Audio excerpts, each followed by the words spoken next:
백성이 나를 떠나 돌아섰지만 내 사랑이 내 백성을 보기 못하니 내 모든 것 내어주고 나 그들을 얻으리라. 여호와께 돌아가자. 우린 돌아서도 그는 변치 않네. 여호와께 돌아가자. 우린 넘어져도 그 사랑 영원하네.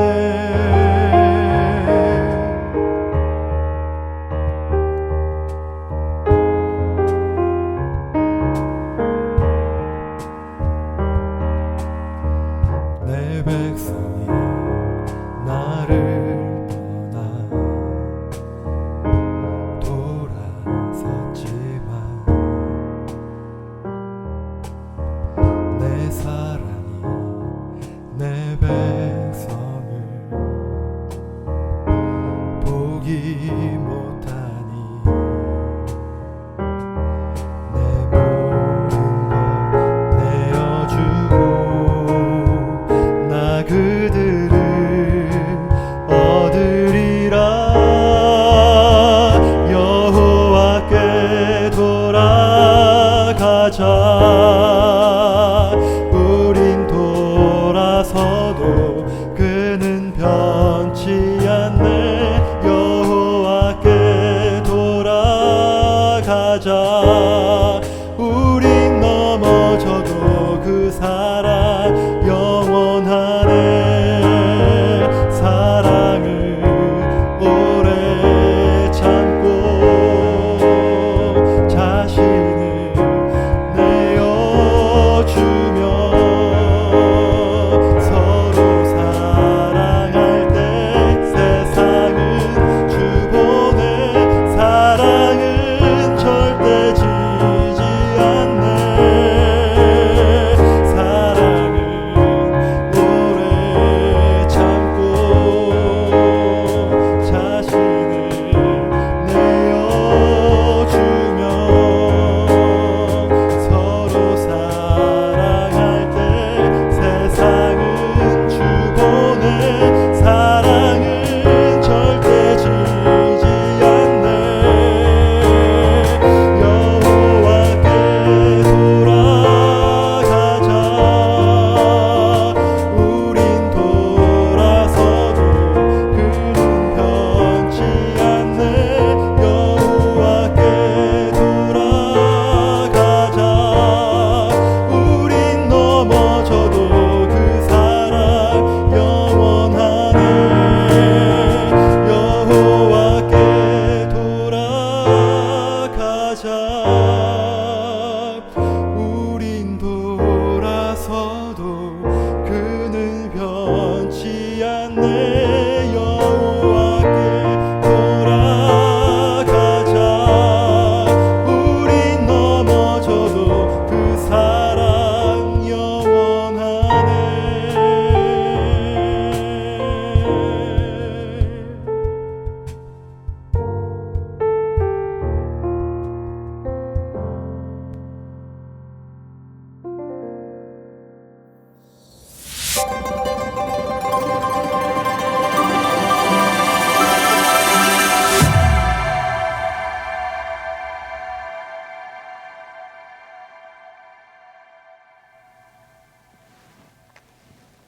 성도 여러분들 안녕하십니까?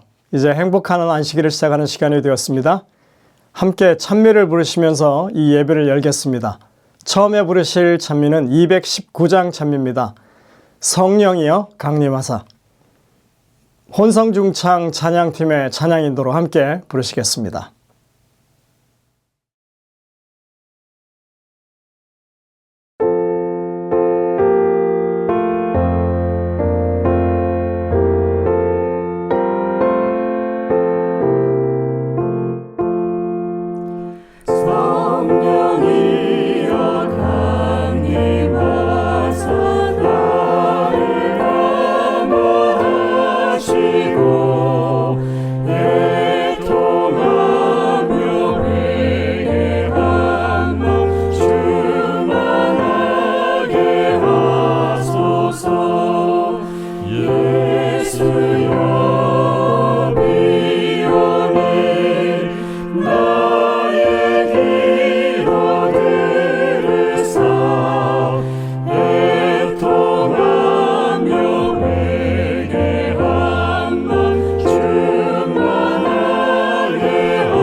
하소서.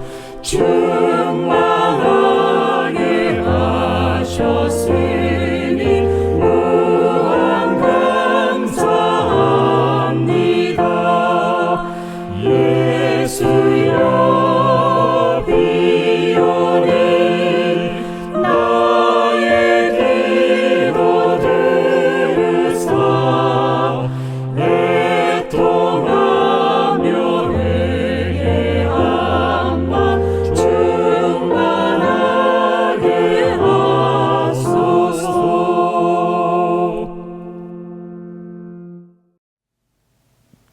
이어지는 찬양은 여호와께 돌아가자입니다. 여러분들이 이제 좀 귀에 익숙해지셨나 모르겠네요. 그런데 배우기까지는 시간이 걸리리라고 생각이 됩니다. 조금 더 인내하시고 따라 부르시고 또 그 의미를 묵상하시면서 부르시면 은혜가 되리라고 생각합니다. 이제 이지원 장로님 그리고 조윤아 집사님, EM 청년들의 찬양 인도로 함께 부르시겠습니다. 찬양 후에는 강영순 집사님이 기도를 인도하시겠습니다.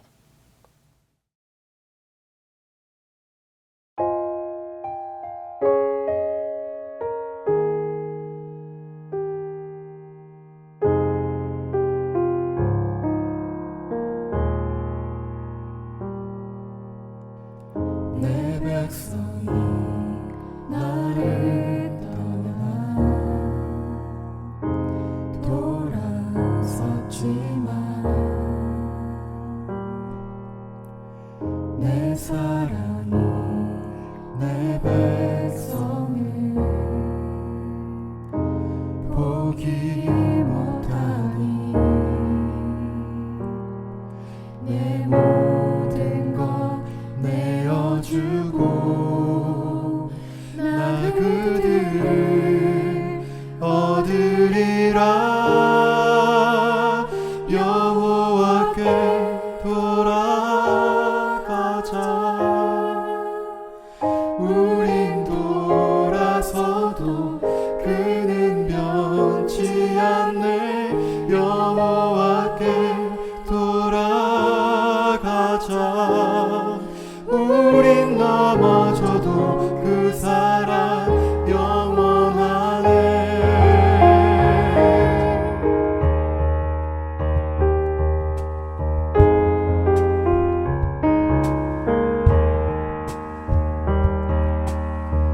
내 백성이 나를 떠나 돌아섰지만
우리를 항상 사랑해 주시는 하늘에 계신 아버지, 오늘 또 저희들에게 생명을 주시고 살아갈 수 있는 모든 여건들을 주신 아버지의 은혜를 감사드립니다.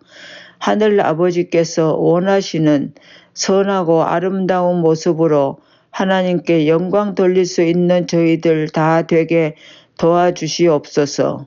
이제 거룩한 안식일을 맞는 이 저녁에 조용히 무릎 꿇고 주의 음성을 들을 수 있도록 성령님께서 함께해 주시옵소서. 하나님의 말씀을 대언하실 목사님에게 옛날 엘리야에게 주셨던 영감을 주시고 모든 말씀이 예수 그리스도를 나타내고 하나님께 영광되고 듣는 저희들에게 은혜가 되는 복된 시간 되도록 이 모든 말씀 저희를 구원해 주신 예수 그리스도의 이름으로 기도드렸습니다. 아멘.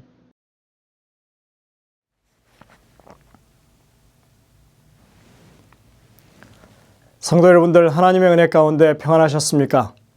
오늘 이 안식일 정말 평안함이 있고 또 기쁨이 가득 넘치는 귀한 안식일 되시기를 간절히 바랍니다. 이제 봄이 되었습니다. 여러분들 기지개를 펴고 하나님의 사업을 위해서 함께 동역하는 그런 시기라고 생각하시고 열심히 기도해 주시고 또 함께 동참해 주시기를 간절히 당부를 드립니다. 저는 이번 주에 사경회를 위해서 알라바마 교회에 와 있습니다. 마음은 그곳에 있고 여러분들을 위해서 계속 기도합니다. 여러분들께서도 저를 위해서 기도해 주시기를 당부드립니다. 내일 안식일에는 박진용 목사님께서 오셔서 말씀을 전해 주시겠습니다. 은혜가 넘치는 행복한 안식일 되시기를 간절히 바랍니다. 이 시간에는 포트리 교회를 섬기시는 김현수 목사님께서 말씀하십니다. 이제 준비된 특창을 들으신 이후에 목사님의 말씀을 듣도록 하겠습니다. 은혜가 넘치는 귀한 시간 되시기를 간절히 바랍니다.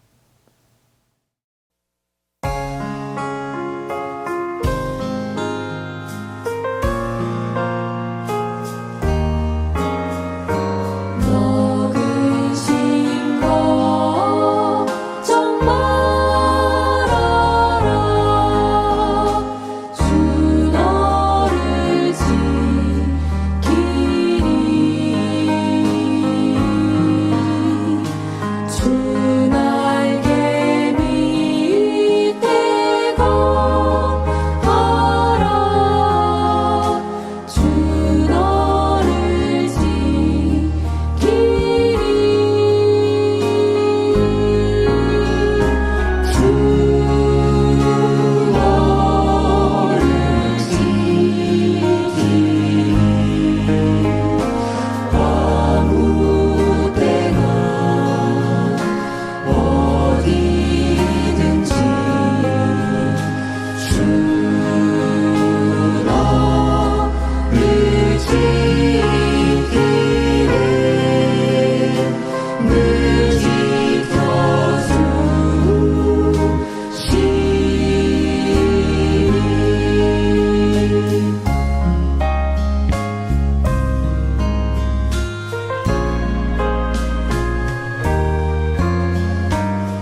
우리 에스겔 35장 2절에서 4절에 있는 말씀 봉독하시겠습니다.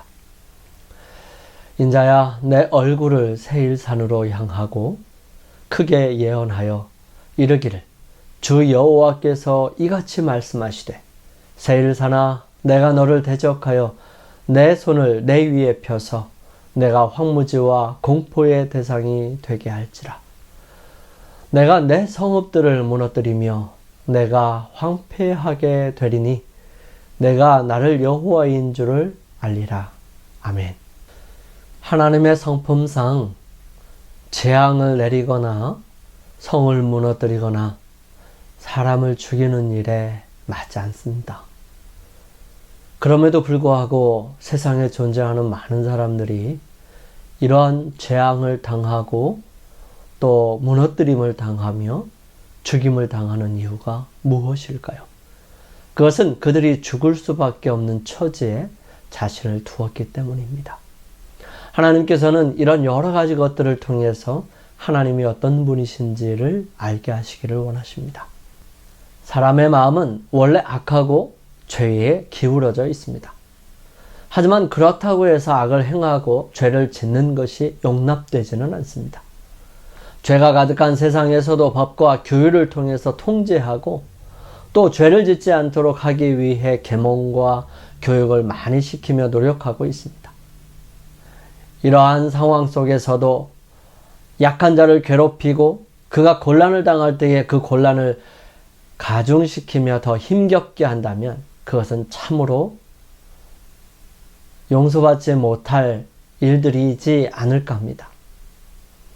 에스겔 선지자를 통해서 이제 범죄함으로 완전히 멸망해버린 이스라엘 백성들의 회복을 위해 예언하면서 하나님께서는 형제였던 세일산, 즉 에돔 족속에 대하여 예언하시고 그들의 미래에 대해 예언해 주심을 볼 수 있습니다. 사실 에돔은 이스라엘의 형 에서를 통해서 시작된 족속을 말합니다. 야곱이 야복강가에서 씨름하던 중 하나님을 굳건하게 붙들어서 그로 인해 얻은 이름이 바로 이스라엘이지요. 야곱의 형 에서는 태어나면서부터 다른 피부로 인해 에돔이라는 별명을 얻게 되었습니다. 이 둘은 어렸을 때부터 거의 대부분 다른 모습을 보여줍니다. 에서는 거칠고 야곱은 온순했습니다. 에서는 밖으로 돌고 야곱은 안에서 머물기를 좋아했어요. 에서는 사냥을 좋아했고 야곱은 집안일을 좋아했습니다. 에서는 신앙에서 자유를 원했고 야곱은 하나님을 사랑하며 그 은혜와 자비를 원하였습니다. 에서는 억압받는 것을 싫어했고 야곱은 하나님의 명령과 법도를 순종하기를 좋아했습니다. 에서는 영적인 것보다는 물질을 사랑했고 야곱은 물질적인 것보다는 영적인 것을 훨씬 중요하게 생각하였습니다. 결국 야곱은 원하는 장자권을 배고픈 형에게 팥죽을 주고 얻었으며 아버지의 축복을 속여 가로채버립니다. 그로 인해 멀리 하란까지 도망쳐야 했고 형은 그런 동생을 죽이고 없애기 위해 노력했으며 자신의 힘과 능력을 의지하여 살았던 것입니다. 그런 그들이 만나게 되는데 야곱은 외삼촌에게 속아 고생하다가 야복강가에서 골반이 어긋나 절뚝거릴 때였습니다. 그리고 야곱은 아버지의 죽음을 맞이했고요. 이 아버지의 모든 재산을 형에게 주고 자신은 영적인 축복에 만족해 했습니다. 성경은 다음과 같이 이 둘의 상태와 기원을 기록합니다. 에서가 자기 아내들과 자기 자녀들과 자기 집의 모든 사람과 자기의 가족과 자기의 모든 짐승과 자기가 가나안 땅에서 모은 모든 재물을 이끌고 그의 동생 야곱을 떠나 다른 곳으로 갔으니 두 사람의 소유가 풍부하여 함께 거주할 수 없음이러라. 그들이 거주하는 땅이 그들의 가축으로 말미암아 그들을 용납할 수 없었더라. 이에 에서 곧 에돔이 세일산에 거주하니라. 이렇게 해서 에서는 세일산에 거주하였으며 에돔 족속이 시작되었던 것입니다. 그렇다면 이런 에서, 즉 세일산에 사는 에돔 족속에 대해 하나님께서는 이스라엘을 회복하시는 중에 언급한 이유는 어디에 있을까요? 여호와의 말씀을 들을지어다 두 번째 시간으로 하나님께서 에스겔을 통해 하신 에돔에 대한 예언과 내용들을 살펴보면서 우리의 모습과 하나님의 역사하심을 통해 우리의 신앙과 마음을 바르게 하고 하늘을 향해 가는 걸음을 재점검해 볼 수 있게 되기를 간절히 바랍니다. 첫째, 옛적부터 하늘 품고 환난 날에 칼에 넘겨준 사람들. 내가 옛날부터 하늘 품고 이스라엘 족속의 환난 때에, 곧 죄악의 마지막 때에 칼의 위력에 그들을 넘겼도다. 에스겔에게 계시를 보여주신 하나님께서는 이스라엘 백성들이 고난과 역경을 당할 때마다 형제로서의 모습이 아니라 오히려 남보다 더한 야비하고 비열한 사람들의 모습을 인하여 그들을 보호하시기를 그만두시는 모습을 볼 수 있습니다. 옛말에 때리는 시어머니보다 말리는 시누이가 더 밉다는 말이 있습니다.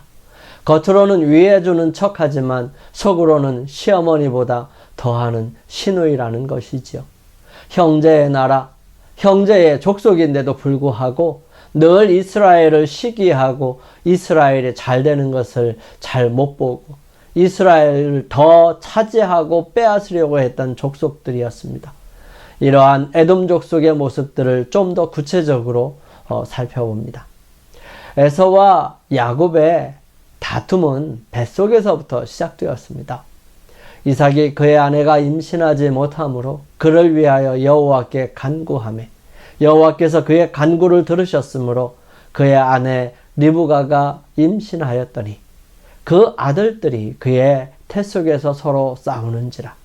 그가 이르되 이럴 경우에는 내가 어찌할꼬 하고 가서 여호와께 묻자온대. 여호와께서 그에게 이르시되 두 국민이 내 태중에 있구나. 두 국민이 내 복중에서부터 나누이리라. 이 족속이 저 족속보다 강하겠고 큰 자가 어린 자를 섬기리라 하셨더라. 야곱과 에서는 뱃속에서부터 서로 싸웠습니다. 서로 먼저 나오려고 했던 것입니다. 그리하여 야곱은 형의 뒤꿈치를 잡고 나오게 되고 그의 이름을 야곱이라 했고요. 먼저 나온 에서는 다른 아이들보다 붉어서 그를 에서라고 했던 것입니다. 이 둘은 확연하게 차이가 나게 자랐습니다. 그들은 여러 면에서 달랐습니다. 그 아이들이 장성함에 에서는 익숙한 사냥꾼이었으므로 들 사람이 되고 야곱은 조용한 사람이었으므로 장막에 거주하니 이삭은 에서가 사냥한 고기를 좋아하므로 그를 사랑하고 리브가는 야곱을 사랑하였더라. 무엇보다도 다른 부분은 하나님께서 주신 영적인 축복에 대한 부분이었습니다. 그들의 성향 때문에 첫째인 에서가 영적인 축복을 원하지 않았기 때문에 그래도 그에게 있기에 둘째인 야곱은 어떻게 해서든지 그 장자권을 받기를 원했어요. 그러한 상황에 팥죽으로 장자권을 거래한 사건이 생기게 됩니다. 어느 날 사냥을 다녀온 에서는 집에 들어서자마자 맛있는 냄새가 그의 코를 자극했고요. 피곤한 그는 그 냄새를 낸 야곱이 만든 팥죽을 먹기를 원했습니다. 야곱이 이르되 형의 장자의 명분을 오늘 내게 팔라. 에서가 이르되 내가 죽게 되었으니 이 장자의 명분이 내게 무엇이 유익하리요. 성경은 에서가 장자의 명분을 가볍게 여겼다고 말합니다. 이 부분에 대한 영감의 글은 이렇게 기록합니다. 영적 장자의 명분에 동반된 요구들이 그에게는 반갑지 않은 일일 뿐 아니라 오히려 달갑지 않은 구속이었다. 아브라함과 세우신 하나님의 언약의 조건이었던 율법이 에서에게는 속박의 멍에로 생각되었다. 그는 방종에 기울어져 그가 좋아하는 것을 행할 자유 외에는 아무것도 바라지 않았다. 그에게는 권세와 부귀, 잔치와 연락이 행복의 전부였다. 그는 그의 거친 방랑 생활에 제재받지 않는 자유 가운데서 자만하였다. 이러한에서는 아버지가 눈이 어둡고 장자의 축복을 하려고 한다는 말에 욕심이 생겼습니다. 아버지 이삭은 에서에게 장자의 축복을 주겠다고 했고 즐겨 그는 사냥한 것으로 음식을 만들어 아버지에게 가져갔지만 이미 야곱은 눈이 어두운 아버지를 속이고 장자의 축복을 받은 후였습니다. 잃어버린 장자의 축복은 사실 그가 원하지 않았던 것이었습니다. 그럼에도 불구하고 그는 그 장자권에 걸려있는 물질적인 축복을 잃어버릴까봐 염려하였던 것입니다. 결국 그들은 그때로부터 헤어지게 되고요. 20년이 넘게 각자의 삶을 살다가 만나게 되는 것입니다. 얼마 후 아버지가 죽고 이 아버지의 대부분의 재산은 형인 에서가 가지고 가고 야곱은 영적인 축복에 만족하고 그들은 서로 각자가 떨어져서 살게 된 것입니다. 이 두 족속들은 떨어져서 각자의 민족을 이루게 됩니다.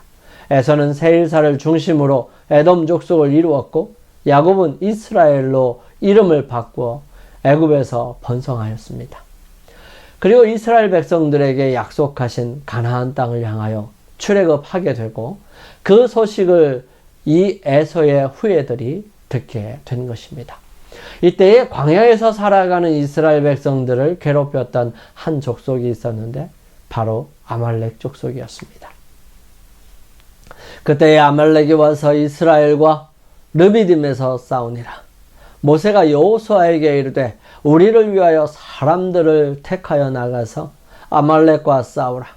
내일 내가 하나님의 지팡이를 손에 잡고 산 꼭대기에 서리라. 이스라엘 백성들은 홍해를 건너서 마라, 엘림을 지나 르비딤, 즉 호렙산 앞에까지 왔을 때에 그들을 뒤에서 야비하게 힘들고 지쳐있고 피곤한 사람들을 공격했던 사람들이 바로 이 아말렉이었습니다.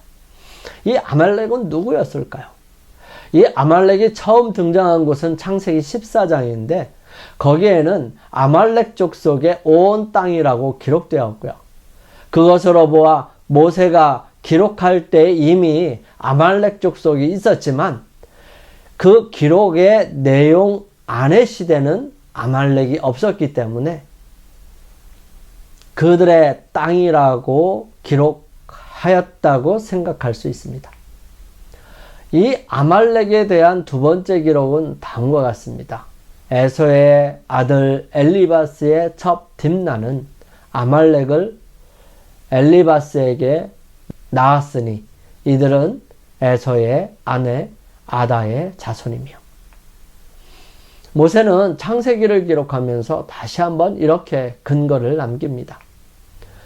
에서 자손 중 족장은 이러하니라. 에서의 장자 엘리바스의 자손으로는 대만 족장, 오말 족장, 스보 족장, 그나스 족장과 고라 족장, 가담 족장, 아말렉 족장이니 이들은 에돔 땅에 있는 엘리바스의 족장들이요 이들은 아다의 자손이며 즉 이 아말렉 족속은 바로 에서의 후예였던 것입니다. 사실 이 아말렉 족속의 비열함을 인하여 하나님께서는 대대로 싸우시겠다고 말씀하셨고요. 사실 이 일을 위해 사울에게 사명이 맡겨졌지만 이루지 못하고 나중에 다윗에 의해 선별되기는 했지만 끈질기게 살아남아 나중에 페르시아에까지 영향을 미쳐 에스더를 포함한 모든 유대인들을 죽이려 했던 하만까지 이르게 되는 것입니다. 이런 아말렉 족속뿐만 아니라 에돔 족속은 끊임없이 이스라엘 백성들을 위협하고 괴롭히는 일들을 감행했습니다. 주 여호와께서 이같이 말씀하셨느니라. 에돔이 유다 족속을 쳐서 원수를 갚았고 원수를 갚음으로 심히 범죄하였도다. 에스겔을 통해서 이스라엘 백성들이 망하게 된 일에 기여한 주변의 7 나라들에 대해 경고의 메시지를 보내지요. 이스라엘과 유다의 운명과 가장 밀접히 관련된 7 나라에 보내는 기별이 포함되고 있습니다. 그 나라들은 25장의 암몬, 모압, 에돔, 블레셋, 그리고 두로와 시돈, 또 애굽까지 포함하고 있습니다. 그 중에 하나가 바로 이 에돔이라는 사실입니다. 에돔은 그렇게 크게 이스라엘 백성에게 적대적인 적이 될 수는 없었습니다. 왜냐하면 이스라엘 백성들보다 약하고 힘이 없었어요. 그래서 야비하고 비열했습니다. 그런 에돔 족속들에게 다윗은 철저하게 관리하게 되고요. 이 요압에 의해서 거의 대부분 남자들이 죽게 됩니다. 다윗이 소금골짜기에서 에돔 사람 18,000명을 쳐 죽이고 돌아와서 명성을 떨치니라. 다윗이 에돔에 수비대를 두되 온 에돔에 수비대를 두니 에돔 사람이 다 다윗의 종이 되니라. 다윗이 어디로 가든지 여호와께서 이기게 하셨더라. 이렇게 속국이 된 에돔은 계속해서 이스라엘의 통제를 받다가 아비암 때 배반하게 됩니다. 그러다가 아마샤가 정복을 하고 또다시 이스라엘의 통제를 받게 되지요. 하지만 이 에돔이 결정적으로 대적이 되었던 이유는 다름 아닌 가장 약할 때 그들은 더 악랄하고 팔아버린 사건이었습니다. 이 부분을 아모스 선지자와 오바댜 선지자가 기록으로 남겨 우리에게 전해줍니다. 여호와께서 이와 같이 말씀하시되 에돔의 서너 가지 죄로 말미암아 내가 그 벌을 돌이키지 아니하리니 이는 그가 칼로 그의 형제를 쫓아가며 긍휼을 버리며 항상 맹렬히 화를 내며 분을 끊임없이 품었습니다. 항상 이스라엘 백성들의 통제를 받던 에돔 족속은 늘 불만과 분노가 있었습니다. 언젠가는 내가 꼭 복수를 해주마 하는 생각을 가지고 있었다고 아모스 선지자를 통해서 하나님께서 말씀하십니다. 에스겔 선지자를 통해서 하신 말씀이 바로 옛날부터 하늘 품어라고 기록한 것입니다. 이 부분을 오바댜 선지자는 더욱 자세하게 이렇게 기록합니다. 내가 내 형제 야곱에게 행한 포악으로 말미암아 부끄러움을 당하고 영원히 멸절되리라. 내가 멀리 섰던 날 곧 이방인이 그의 재물을 빼앗아가며 외국인이 그의 성문에 들어가서 예루살렘을 얻기 위하여 제비 뽑던 날에 너도 그들 중 한 사람 같았느니라. 내가 형제의 날 곧 그 재앙의 날에 방관할 것이 아니며 유다 자손이 패망하는 날에 기뻐할 것이 아니며 그 고난의 날에 내가 입을 크게 벌릴 것이 아니며 내 백성이 환난을 당하는 날에 내가 그 성문에 들어가지 않을 것이며 환난을 당하는 날에 내가 그 고난을 방관하지 않을 것이며 환난을 당하는 날에 내가 그 재물에 손을 대지 않을 것이며 내 거리에 서서 그 도망하는 자를 막지 않을 것이며 고난의 날에 그 남은 자를 원수에게 넘기지 않을 것이니라. 그렇게 하지 말았어야 하지 않겠느냐라고 하는 것입니다. 실로 에돔 족속의 생각 속에 그 조상 에서가 품은 생각과 다를 것이 없었습니다. 부모에게 잘하고 싶지만 그의 성정과 욕정 때문에 마음대로 결혼하였다가 영적인 부분에는 전혀 관심이 없고 귀찮게 생각하는 자신과 같은 아내들이 부모에게 맞지 않고 잘하지 않는 모습을 바라보며 잘 보이고 싶어서 이스마엘의 딸과 또 결혼을 하는 그런 에서의 모습을 그대로 그 후손들이 반영하고 있는 것입니다. 옛날부터 하늘 품고 라고 하는 말을 자세히 살펴보면 야곱과 에서 때부터 내려오고 있다는 사실을 말하는 것입니다. 출애굽 때 에돔은 이스라엘이 그 영토를 지나가는 것을 거절했었습니다. 가나안 정착 후에도 에돔 족속은 이스라엘의 커가는 힘을 보면서 시기심을 감추지 못했어요. 여호사밧 당시 에돔은 암몬과 모압을 도와 유다에 대항했었습니다. 바벨론이 예루살렘을 취할 때 에돔 족속은 그들을 도왔고요. 문들을 점령했으며 도망하는 자들을 막기 위하여 시골로 가는 길목들에 주둔했었습니다. 예루살렘이 참혹하게 되는 날에 에돔 족속은 극악무도하게 회파하라 회파하라, 그 기초까지 회파하라고 외쳐댔던 사람들이었습니다.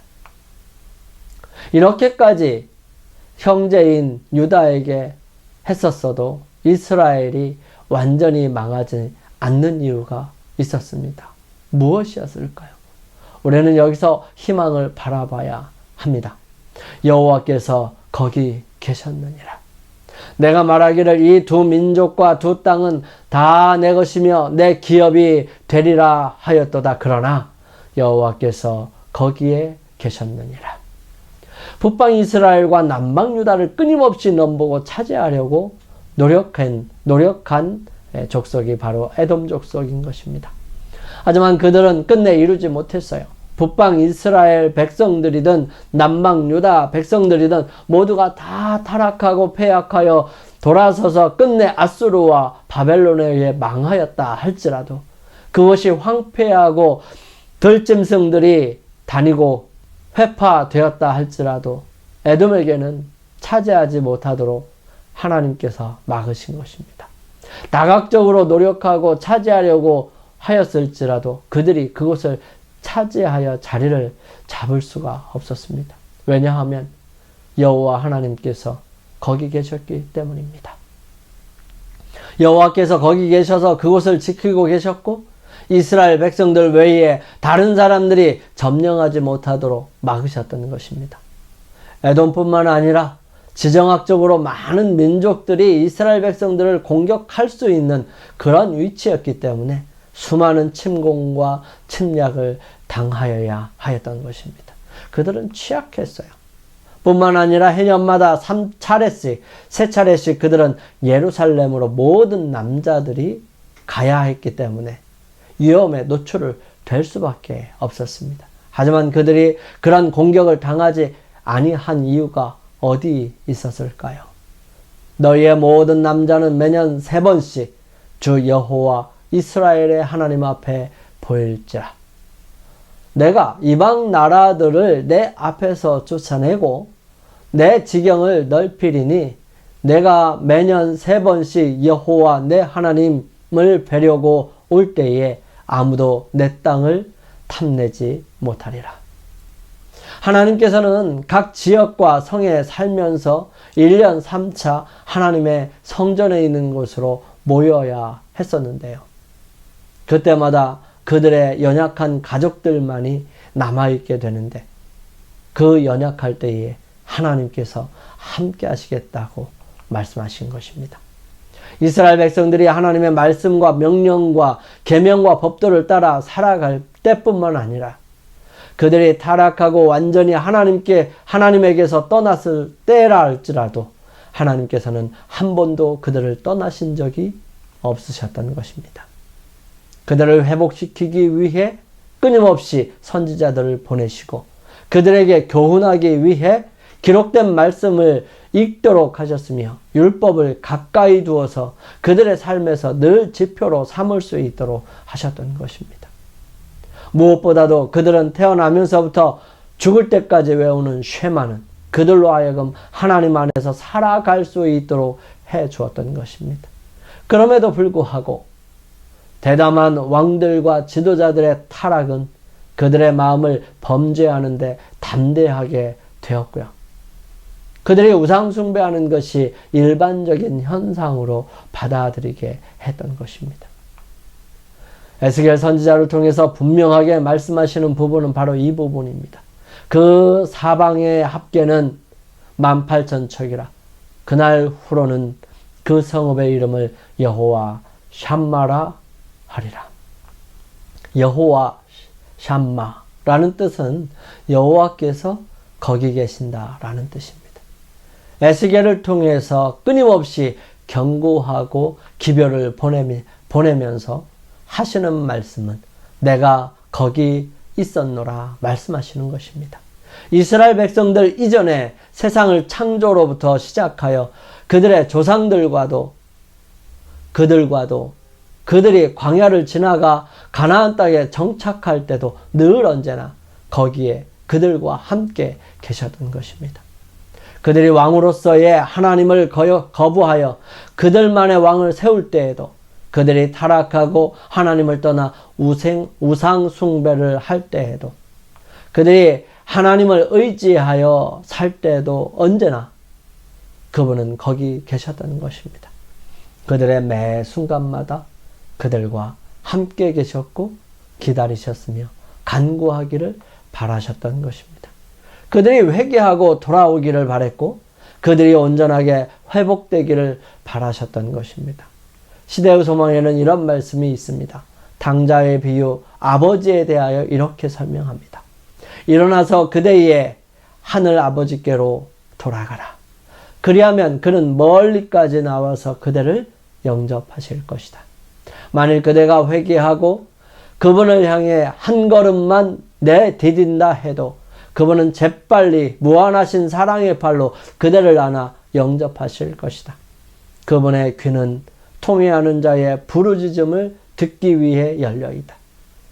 하나님을 사모하는 생각이 싹 트는 그 순간에 그분은 그것을 아신다. 기도가 아무리 떠듬거리고 눈물을 아무리 은밀하게 흘릴지라도 그분은 아시며 하나님을 사모하는 마음이 아무리 미약할지라도 하나님의 성령이 마중 나가지 아니하시는 때는 없다. 기도가 입술에서 떨어지기도 전에, 마음의 소원이 알려지기도 전에 그리스도께로부터 온 은혜가 인간의 마음에 역사하는 은혜를 만나기 위하여 나온다. 하나님은 그들을 기다리고 계셨고 그들이 회복하기를 원하셨고 잘못된 패역한 길에서 돌아서기를 바라고 기다리셨던 것입니다. 이렇게 하심으로 인하여 하나님은 그분이 그들을 구원하시는 여호와인 줄을 알게 하시기 위함이었습니다. 내가 여호와인 줄을 알리라. 주 여호와께서 이같이 말씀하셨느니라. 온 땅이 즐거워할 때에 내가 너를 황폐하게 하되 이스라엘 족속의 기업이 황폐함으로 내가 즐거워한 것 같이 내가 너를 황폐하게 하리라. 세일사나 너와 에돔 온 땅이 황폐하리니 내가 여호와인 줄을 무리가 알리라 하셨다 하라. 여호와인 줄을 알리라 라는 말이 구약성경 전체에 56번 정도 나오는데요. 에스겔서만 49번이 사용되고 출애굽기에 4번, 열왕기서에 2번, 이사야서에 1번 사용합니다. 왜 이렇게 많이 에스겔에게 말씀하셨을까요? 에스겔은 포로로 잡혀가는 무리 중에 함께 포로였던 사람이었습니다. 그들에게 하나님의 기별을 전하는 선지자였지요. 그런 그들은 이미 생각과 상황들이 자신들이 믿는 하나님이 바벨론의 신에게 졌고 그들의 신이 더 강하다고 생각하고 있었습니다. 그래서 그들에게 끊임없이 말씀하시고 계시는 부분이 바로 그들이 너희가 혹은 모두가 여호와이신 줄을 알게 될 것이라고 말씀하시는 것입니다. 어떻게 알 수 있을까요? 하나님께서는 당신이 어떤 분이신지를 분명하게 증명하시는 것 중에 하나는 바로 예언하시고 성취하시는 것입니다. 말씀하신 것을 그대로 실행하시는 하나님이세요. 약속을 지키시는 하나님이시죠. 느부갓네살도 이렇게 말합니다. 왕이 대답하여 다니엘에게 이르되 너희 하나님은 참으로 모든 신들의 신이시요 모든 왕의 주제시로다. 내가 능히 이 은밀한 것을 나타내었으니 내 하나님은 또 은밀한 것을 나타내시는 이시로다. 느부갓네살은 그의 마음에 분명하게 인정할 수밖에 없었고 고백할 수밖에 없었던 내용이에요. 마르둑 신이 하나님과 견줄 수 있는 신이 아니라는 사실을 알고 있었던 것입니다. 하나님이 어떤 분이신지 애굽의 바로는 인정하지 않았습니다. 하지만 애굽 사람들은 두려워했어요. 그렇지만 무엇보다도 여리고 성에 사는 라합의 고백은 그 주변의 대부분의 사람들이 느꼈던 것이라고 생각합니다.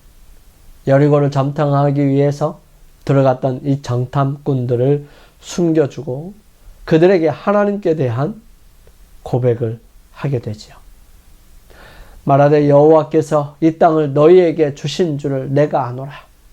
우리가 너희를 심히 두려워하고 이 땅 주민들이 다 너희 앞에서 간담이 녹나니 이는 너희가 애굽에서 나올 때에 여호와께서 너희 앞에서 홍해 물을 마르게 하신 일과 너희가 요단 저쪽에 있는 아모리 사람의 두 왕 시온과 옥에게 행한 일 곧 그들을 전멸시킨 일을 우리가 들었음이니라.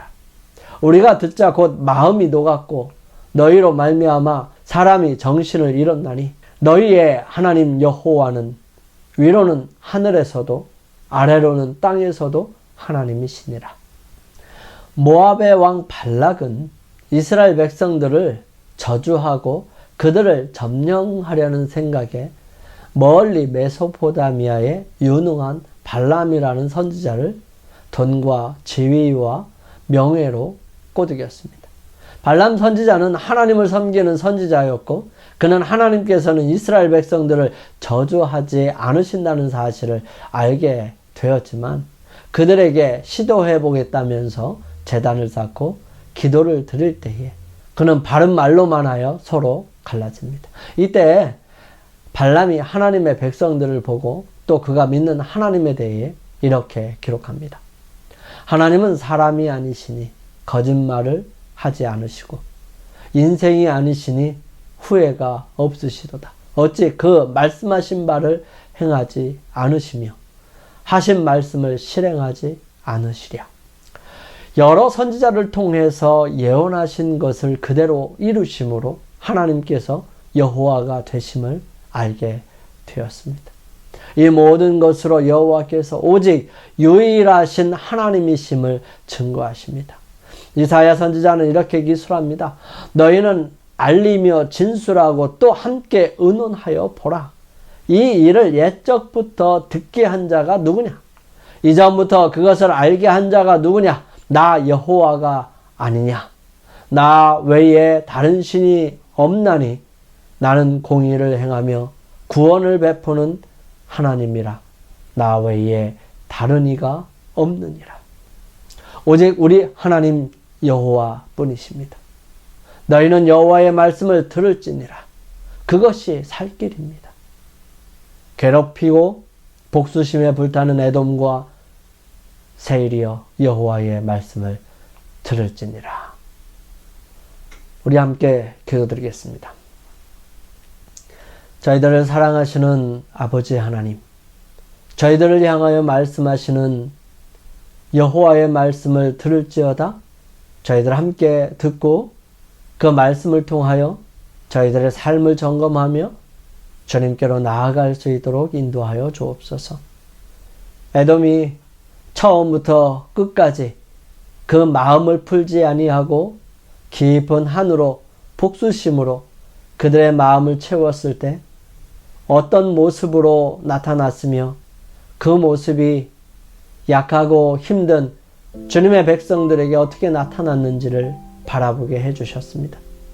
주님, 저희들의 마음이 복수심이나 시기심이나 또한 한을 품지 않는 마음으로 살지 않도록 도와주시며 저희들 또한 어려운 사람들을 돕고 곤란한 사람들에게 힘을 주며 용기를 줄 수 있는 믿음의 사람들이 되게 하여 주옵소서. 그러므로 여호와의 말씀을 듣고 새롭게 살며 온전하게 하늘을 향하여 걷는 주님의 백성들이 되게 하여 주옵소서. 저희들을 사랑하시는 우리 주님 예수 그리스도의 이름으로 이 모든 것들을 위하여 간절히 기도드립니다. 아멘.